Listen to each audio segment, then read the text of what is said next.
સંતાનનું કર્તવ્ય સ્પીચ લઈને આવી રહ્યો છે ધોરણ 3 નો વિદ્યાર્થી Makwana Mahin. Good morning all of you. મારું નામ માહિન છે. હું ધોરણ 3માં અભ્યાસ કરું છું. આજે હું તમને સ્પીચ કહીશ. તમે બધા શાંતિથી સાંભળજો.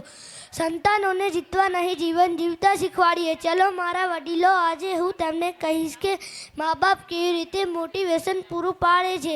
વધારે અપેક્ષા ના રાખવી જોઈએ. એક કાકા હતા. તે તેમના છોકરાને લઈને હોટલમાં ગયા.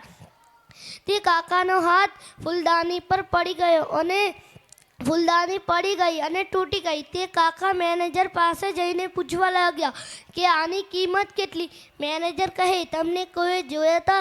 કાકા કહે કે ના. મેનેજર કહે, તમને કોઈએ જોયા નહોતા તો તમે કેમ અહીંયા આવ્યા? કાકા કહે, બીજાએ જોયું હોય કે ના જોયું હોય, મારા દીકરાએ મને જોયો છે. એ પણ કાલ ઉઠીને મોટો થશે. એ પણ મારી જેમ કોઈનું ભૂલથી નુકસાન કરી દે તો ભરપાઈ કરી શકે. હાલથી કેળવણી આપવા ઈચ્છું છું. એકવાર એક કાકાની દીકરી 10મા ધોરણમાં નાપાસ થઈ. તે કાકીએ ખૂબ જ ડાંટ્યા, ખૂબ જ બોલ્યા. કાકા કહે, બેટા નિરાશ ના થા. જો ઓલી દિવાલ પર કરોડિયો છે? દીકરી કહે કે હા.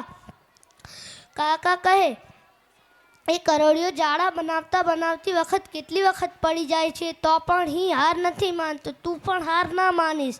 અને 10માની પરીક્ષા આવી. એ પણ પાસ થઈ. સારી ટકાવારી આવી.